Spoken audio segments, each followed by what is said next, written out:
So once you've clicked, it's going to start the install process. Click yes on the first. Click next. Sorry if it's in French. Here you'll have the decompress, and it's going to install. It usually installs directly into your version of or language of your computer. So that's why mine is French, because my official language in my computer is French. So here you'll click next, next. You'll leave it at the typical install. Click next. It says, do you want to have these OpenOffice things on your desktop or icons on your desktop? You'll leave that check mark and click install. And then you'll see that install process going through. It is a big install, so on a slower machine it might take a little time, but typically maximum a few minutes. So you'll leave it at the install process right there. What does OpenOffice give you? Well, it pretty much gives you all what Office gives you. So it actually gives you a word processor that replaces Word.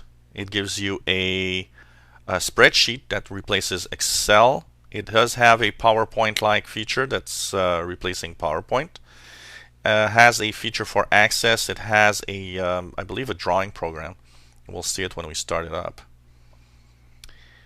So you leave it installed. It is, I would say, about 98% compatible with Microsoft Office. So it will open documents, it will open PowerPoints, Excel files, pretty much.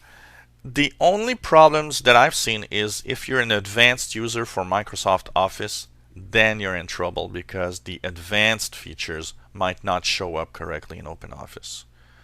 But we're probably talking about less than 5% of the people watching this video that are going to have a problem with OpenOffice, and even less than that.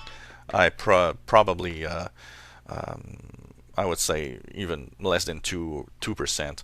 Of all the people that I've installed it on their computers, I would say that most people kept it. Where people don't keep it usually is because you have people that will exchange files with companies and other users, and for business, OpenOffice is not necessarily the best.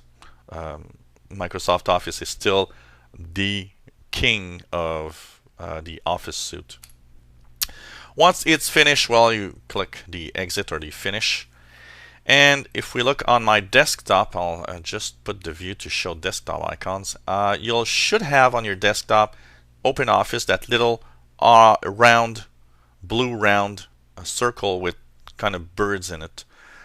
If you don't see it on your desktop, check on your installed file. So if you click that little arrow on the start screen, you should see OpenOffice Writer, OpenOffice Math, Impress, Draw, Calc, Base, somewhere. You can also search for it in the charms bar by clicking the search and just typing Open Office, and you'll see OpenOffice show up the different options of Office Base, Calc, Draw, and etc. etc.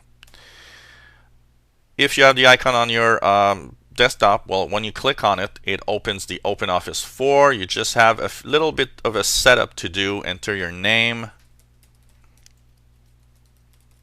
and initials, then click finished, and there you will have this little OpenOffice 4. So you've got a word processor which is available. So OpenOffice text. You'll have, of course, if you click a equivalent of OpenOffice Calc, which is the equivalent of Excel. As you see here, it really resembles Excel a lot. If you see here, OpenOffice Writer is the equivalent of Word, and it looks like an old version of Word. It doesn't have that feel of the new ribbon look of Office, but it does have the same feel and look as an old version of Office though. And it is quite powerful. It has a lot of the features that you can find in Office. You have the PowerPoint version, which is, if you look here, let's start one. Here we go. It does really look like a PowerPoint here. And this is Impress. Impress is what is the equivalent of PowerPoint.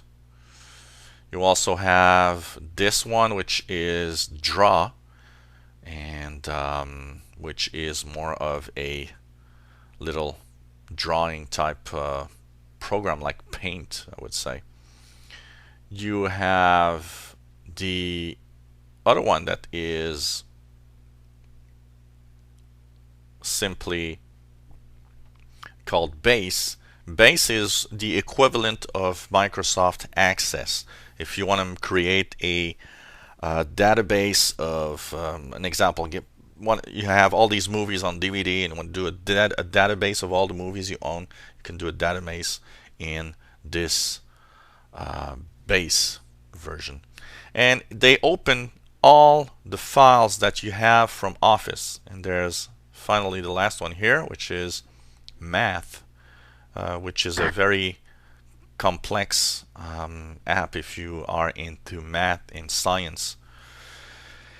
There are some models available if you want to check for some models, and so it's really a complete suite. If you don't have any Office suite installed on your computer, this will actually add all the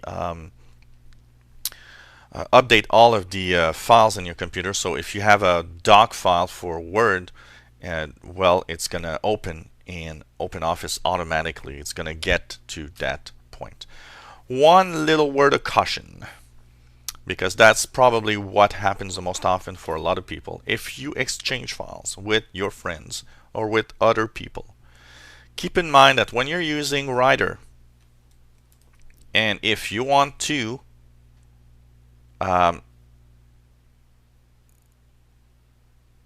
save a file on your computer, the default file, and look at the default file at the bottom of this window, it's ODF or ODT.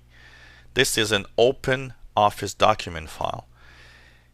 If you send this to a friend that has Microsoft Office, he won't be able to open it. So be careful and save the file as a Microsoft Word 97 2000 type file if you want to have the possibility to share with others. Be careful with that. If everybody's in OpenOffice, it doesn't matter. It will open the ODT file.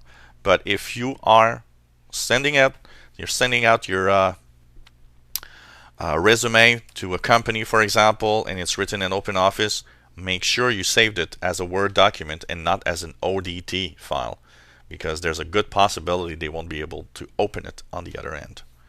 So that's how you install OpenOffice, the equivalent of Microsoft Office, but totally free of charge.